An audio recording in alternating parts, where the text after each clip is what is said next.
Coucou tout le monde, j'espère que vous allez bien. Je suis trop contente aujourd'hui de vous retrouver enfin pour cette vidéo. Ça fait depuis 2 ans que j'attends de vous la faire et je pense que vous l'attendez patiemment aussi, puisque je peux enfin vous dire que la saison 2 de Bia, dans laquelle je joue, est enfin disponible sur Disney+ depuis le 5 mars. Et je suis trop contente et je vais répondre à toutes vos questions, vous raconter tous les backstage, je vais vous mettre aussi des photos et des vidéos du backstage que je garde précieusement dans mon ordinateur depuis 2 ans. Et c'est parti, j'espère que la vidéo va vous plaire. Alors première question, comment t'es-tu retrouvée sur ce projet et quelle a été ta première réaction? Alors c'est une longue histoire, je vais essayer de la rendre la plus courte possible. À l'époque, donc j'avais 19 ans, c'était en octobre 2018. Je travaillais déjà un petit peu en amont avec Disney, j'avais travaillé avec eux sur le projet de Descendants 2 et sur Star Wars. Donc voilà, on se connaissait très bien, on s'aimait beaucoup. Et un jour, j'habitais encore chez mes parents, ma mère vient en furie dans ma chambre. Clara, c'est génial, t'as vu ce qu'on vient de recevoir comme proposition? C'est pour que tu joues dans leur nouvelle telenovela qui suit Violeta et Soy Luna, Bia. Et c'est trop bien, faut que tu le fasses, machin. Tu seras guest dans des épisodes, c'est en espagnol, c'est en Argentine et tout. Et j'ai dit à ma mère, oulalalala, comment ça c'est un rôle où je dois jouer mais je suis pas actrice? Comment ça je dois chanter, je suis pas chanteuse? J'ai pas passé de casting, je ne sais pas parler espagnol,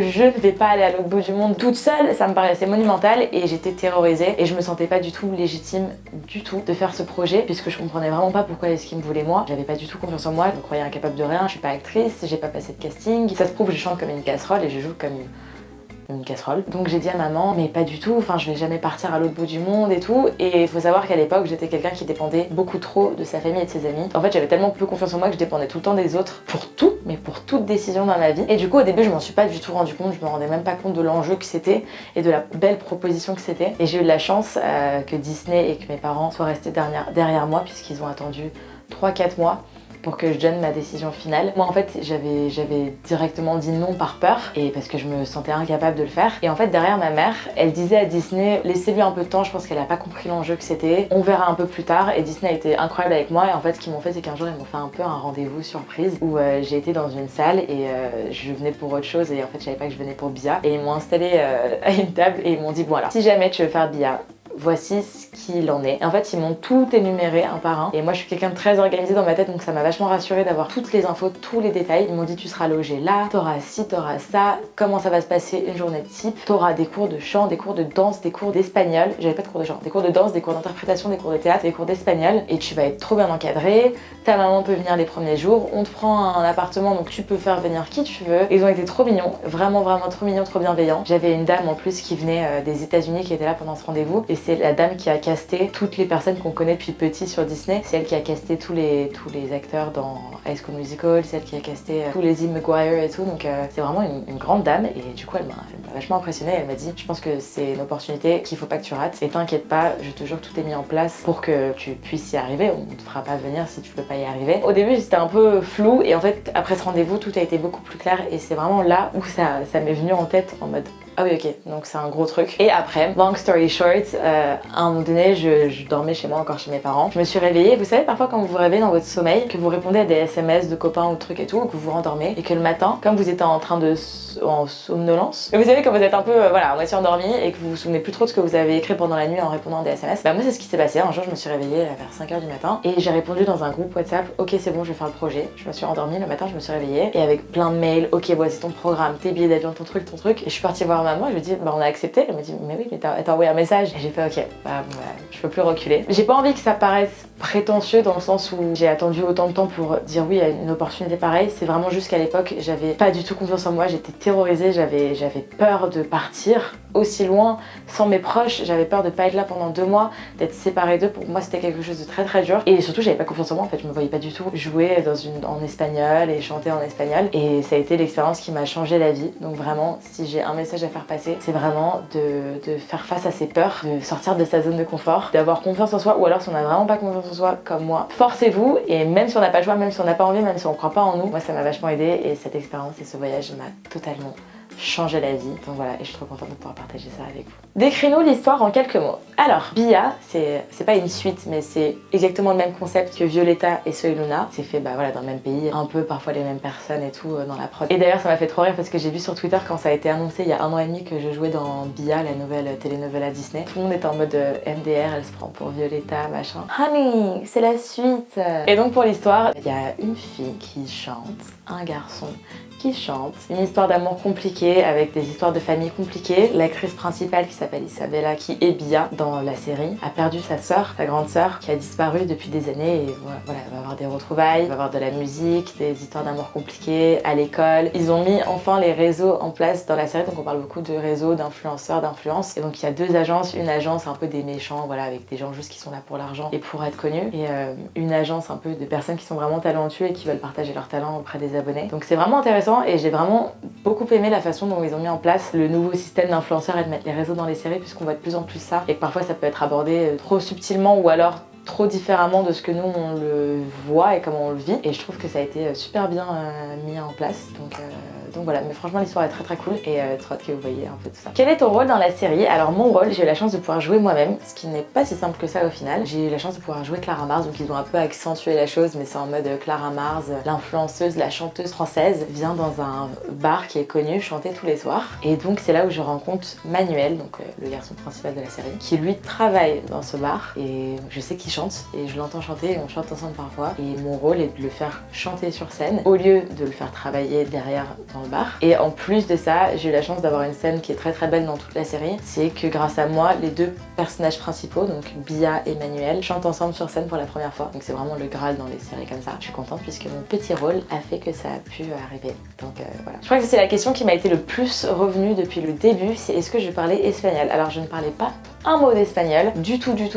Évidemment j'ai fait espagnol en cours, mais alors déjà j'étais une grosse cruche, ensuite je m'en souvenais pas très bien, et ensuite c'était l'espagnol, à l'école j'ai appris l'espagnol de l'Espagne. Moi pour Bia j'ai dû apprendre l'espagnol qu'on appelle un espagnol neutre. En fait il y a tellement de pays qui parlent espagnol, l'Espagne, l'Argentine, le Mexique, Colombie, tout ce que vous voulez, il y en a plein, ils ont tous un accent différent, une prononciation différente, et moi j'ai dû apprendre ce qu'on appelle un espagnol neutre, puisque toutes les personnes qui regardent Bia, ou qui regardaient Violeta, ou qui regardaient Soy Luna, bah c'était des espagnols du monde entier, ou des hispaniques du monde entier, et du coup ils ont tous un accent différent, donc j'ai dû apprendre l'espagnol neutre, donc c'était même pas celui que j'avais appris en cours. Et en fait comment ça s'est passé? J'ai eu des cours Skype avec une prof d'espagnol en amont avant de partir, 2 semaines avant de partir en Argentine, m'y installer, et c'était pas évident. Le plus compliqué en fait pour moi ça a été de savoir comment placer sa langue dans la bouche, puisque c'est très particulier, c'est un coup de main à prendre, et surtout de mettre l'intonation sur les mots, puisque je ne sais pas parler la langue, donc je ne connais pas trop les termes et les mots. Et en fait vous savez, quand vous parlez, c'est important de mettre l'intonation dans les phrases pour faire comprendre au maximum la phrase et ce qu'on veut dire, et sans savoir parler la langue c'est très compliqué. Donc en fait le plus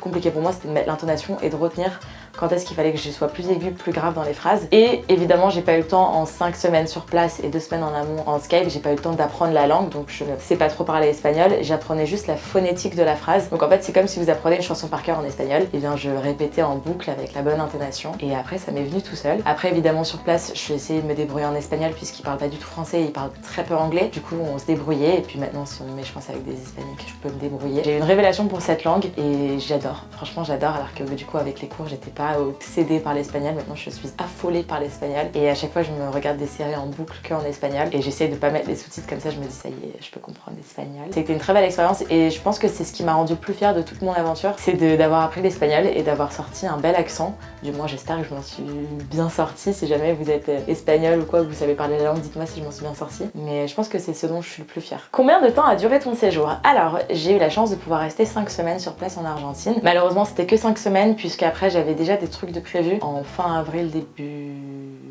mai 2019, donc je suis partie de fin février à avril 2019, et c'était les 5 plus belles semaines de ma vie vraiment. Et en fait les 10 premiers jours, donc je me suis installée dans mon appartement et je ne pouvais pas travailler légalement, puisque il faut avoir le temps de faire tous ces papiers, avoir tous les visas, tous les trucs possibles pour travailler sur place, pour être logé sur place plus de 3 semaines, il faut des papiers spécifiques, donc j'en ai fait avant en France et j'en ai fait en arrivant sur place en Argentine, donc au début je pouvais pas travailler. Ensuite les premiers jours c'était vraiment cours d'espagnol, cours de danse, d'interprétation, de théâtre, tout ça. Et aussi j'apprenais les chansons par cœur. Je devais apprendre, la première semaine je devais apprendre toutes les chansons en espagnol par cœur. Je devais savoir les chanter et les prononcer correctement. Et on allait en studio tout enregistré en amont, puisque les chansons sont enregistrées bien avant qu'on tourne. Et j'ai tourné les 3 dernières semaines sur place. Donc voilà, et j'ai tourné dans 10 épisodes. Mais après c'est arrivé plutôt rapidement. Mais je pense que c'était même pas le tournage, le truc qui m'a fait le plus kiffer, c'est vraiment toute l'expérience en amont et avoir les cours toute la journée. En fait c'était vraiment comme si c'était une expérience de camp de vacances. Je suis partie en camp de vacances pendant 5 semaines. Les gens étaient hyper gentils, tout le monde était traité à égaux, il n'y avait pas de de t'es une figurante, toi t'es l'actrice principale, machin, tout le monde était tous traités de la même manière, tout le monde était tellement gentil, c'est des personnes avec une culture complètement différente aussi, donc ça m'a fait apprendre tellement de choses et j'ai jamais été aussi heureuse de ma vie, je me suis jamais sentie aussi bien, puisqu'en arrivant j'étais vraiment terrorisée et en fait j'étais de un trop fière de moi de réussir en fait, parce que de base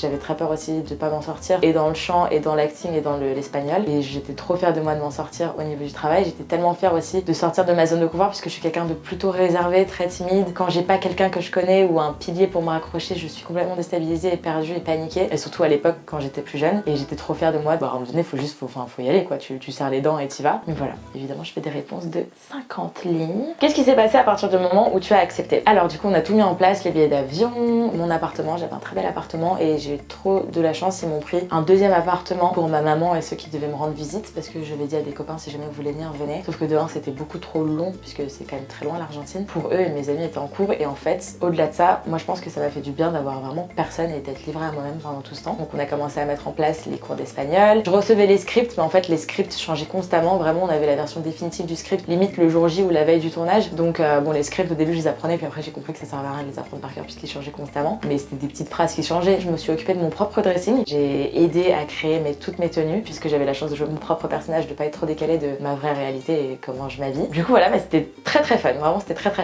Avec qui étais-tu le plus proche durant le tournage et hors tournage? Alors j'ai été très proche en termes d'acteur, j'ai été le plus proche de Julio Peña qui joue Manuel dans la série. Tout d'abord il avait mon âge, il avait 18 ans, moi j'avais 19 ans, et tous les autres acteurs avaient 25, 26, 27, 28 ans. J'avais quasiment toutes mes scènes avec lui, donc c'est le premier avec lequel j'ai vraiment travaillé et qui m'a vraiment aiguillé et aidé sur toute la ligne. Ensuite c'est celui qui parlait le mieux anglais, il parlait très bien anglais, du coup on se parlait constamment ensemble, on était tout le temps ensemble, et en plus de ça il habitait juste à côté de mon appartement, donc voilà, j'étais vraiment cloîtrée avec lui tout le temps et on s'est éclaté. Ensuite il y avait d'autres acteurs, une avec laquelle j'ai jamais eu de scène qui s'appelle Dani, avec laquelle j'étais très proche aussi, qui a été ma maman pendant tous ces jours, mais en règle générale j'étais proche avec tous les acteurs. Tous les soirs parfois on se retrouvait, on allait dans des bars, dans des restos. Un week-end on a été à un festival, c'était trop bien, et j'ai eu beaucoup de chance, ils m'ont intégré hyper rapidement, surtout que c'est compliqué quand t'arrives en cours de route, ils m'ont intégré ultra rapidement, trop mignon. Hors personnage et acteur, j'étais très proche de quelqu'un qui s'appelle Indy, que j'appelais Papa Indy, qui était un peu mon papa sur place. C'est vraiment le monsieur qui venait me chercher à l'aéroport, qui a été avec moi pendant que je faisais tous mes papiers, qui m'a accompagné tout le long, qui venait tout le temps avec moi, qui m'accompagnait tout le temps pour pas que je me sente seule. C'était vraiment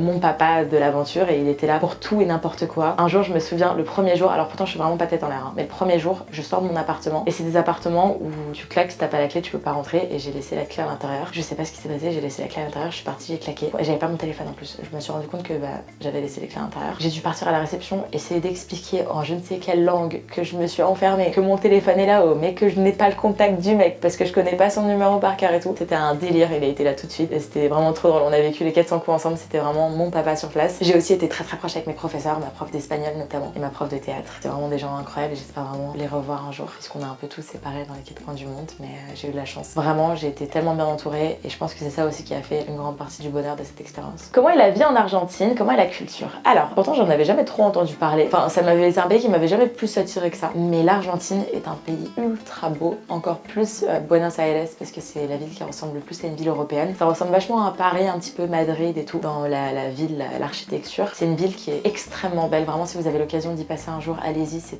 très grand. C'est très beau. Les gens sont très chill, très calmes, très lents, très doux. Dans la rue, ils marchent très lentement. Ils sont ultra souriants et ultra lents. Il n'y a pas de stress et tout. J'ai eu un coup de cœur énorme. Et je sais qu'à chaque fois que j'y reviendrai, je serai très émue. Vraiment, je pense que c'est une ville à faire une fois dans sa vie. Qui a fait ton doublage de voix français? Alors, vu que la série est en espagnol et que que j'ai dû parler en espagnol pour la série, si vous allez voir sur Disney+, que vous allez regarder la saison 2, si jamais vous comprenez pas l'espagnol, vous pouvez mettre l'option française. Et c'est moi qui ai fait ma propre voix française. J'ai eu la chance de pouvoir faire doubler ma propre voix. Alors, doubler sa propre voix, c'est un métier que je suis pas faite pour ça. C'est très particulier, puis c'était très marrant de se voir sur un écran, de s'entendre parler espagnol pour la première fois. Moi, c'était la première fois que je voyais les images en retour. J'ai une barre avec une ligne et je dois parler sur la ligne avec le mot en français et tout. En plus, moi, j'ai beaucoup de mal à m'entendre, me réécouter derrière. Mais c'était vraiment une expérience très marrante et j'espère que le rendu sera bien. Mais bon, généralement, quand il y a un doublage de voix sur une série, ça rend la série moins naturelle et le jeu et le rôle tout moins naturel. Mais j'espère que vous serez quand même indulgents. Mais du coup, c'est moi qui ai fait ma propre voix en français. Mais bon, on espère que ça rendra bien, puisque pour le coup, en français, j'ai pas encore vu je l'ai rendu. J'ai eu deux questions que je vais les mettre ensemble. La première c'est c'était pas trop dur et la deuxième c'est si tu devais retenir une seule chose, qu'est-ce que ça serait? Alors est-ce que c'était dur? Non. Quand je suis arrivée j'étais terrorisée, j'étais pétrifiée, mais vraiment. J'avais jamais ressenti ça de ma vie, c'était, je sais pas comment vous expliquer, c'était très bizarre. Déjà je me croyais dans un film, j'étais en mode la meuf qui part à l'autre bout du monde pendant 2 mois, faire un truc qu'elle a jamais fait avant dans un pays différent et tout. J'avais vraiment l'impression d'être dans un film. Et au final c'est l'expérience de ma vie qui m'a le plus changé, et professionnellement parlant et personnellement parlant. J'ai été très fière de moi et c'était la première fois que j'étais fière de moi en fait de faire quelque chose. J'étais épanouie, j'étais heureuse comme tout, je me suis occupée de moi-même, je dépendais que de moi-même, et quand j'avais un problème ou une inquiétude ou quoi, bah je le réglais ça d'abord avec moi-même au lieu d'appeler directement, courir, appeler mes amis ou mes parents, qu'est-ce que je fais, je suis paniquée, machin truc et tout, puisque bah avec le décalage horaire je les avais très rarement au téléphone. Du coup j'étais vraiment face à moi-même, mais dans le très bon sens du terme, et je pense qu'à l'époque j'en avais vraiment besoin, et c'est ce qui m'a vraiment fait passer un gros cap dans ma vie et ça m'a réellement changé. Donc si vous avez l'occasion de partir tout seul pour un voyage, même si vous y travaillez pas, juste pour un voyage, je vous le recommande. Ça fait un bien qu'on ne pensait même pas avoir besoin. Et au-delà de ça, si vous avez des peurs, moi j'ai failli rater cette expérience, la proposition qu'on m'a apportée, et j'étais là à dire non j'ai peur, enfin non je me vois pas faire ça, mais j'ai envie de me reprendre moi à l'époque et de me secouer et de me dire mais t'es complètement malade, qu'est-ce qui m'était folle. Et en fait c'est juste qu'à l'époque vraiment voilà, j'avais pas confiance, voilà, je vais pas le répéter 50 fois, mais j'étais vraiment pas bien et j'avais pas confiance en moi. Et heureusement, et je remercie la patience et l'indulgence de Disney et de mes parents et de m'avoir attendu pour que je réalise de un ce qu'on me proposait et de deux que j'accepte. Et j'ai eu une chance inouïe et je sais que ça n'arrivera pas 2 fois dans ma vie, donc je suis très contente de l'expérience que ça m'a apporté. Et si je retiendrai une seule chose, c'est d'affronter ses peurs, même si parfois la peur c'est vous-même, d'affronter, et de toutes les façons il faut essayer et on en sortira toujours avec un point positif, croyez-moi. Vraiment, même si on ne pense pas, ça peut que nous faire du bien. Et dernière petite question, est-ce que ça t'intéresse de faire ça plus tard? Alors je pensais pas du tout acting, enfin j'étais plus à choisir musique plutôt qu'autre chose. J'avais déjà fait 2-3 tournages, mais voilà c'était différent, puis c'était une journée, une après-midi, et là c'était vraiment pendant 5 semaines. Et en fait tout l'univers, tout le rythme, toute l'ambiance autour de ça, toute l'expérience, le voyage autour de ça, c'est tellement beau. Donc je pense que ça m'intéresserait vraiment de pouvoir jouer dans un film, dans une série, revivre cette expérience. C'est quelque chose qui m'intéresse de plus en plus. Là je commence à passer 2-3 castings en France, donc on verra où ça mène, mais je pense que c'est quelque chose vers lequel je pourrais me diriger. Voilà tout le monde, c'est tout pour cette vidéo, j'espère qu'elle vous aura plu. Merci d'avoir patienté 2 ans avec moi pour qu'elle sorte enfin, je peux enfin vous dire. Donc je suis très heureuse. Je vous retrouve du coup dans la saison 2 de Bia sur Disney+ depuis le 5 mars qui est disponible. Et dites-moi ce que vous en pensez, n'hésitez pas à me dire si mon espagnol est bien, si mon rôle et mon jeu est pas catastrophique, mais soyez indulgents puisque c'était mes premières fois et que j'étais quand même un peu effrayée. Et du coup j'espère que cette vidéo vous aura plu. Merci d'avoir attendu patiemment avec moi depuis tout ce temps pour ce projet, et je vous fais d'énormes bisous et je vous retrouve bientôt pour une prochaine vidéo.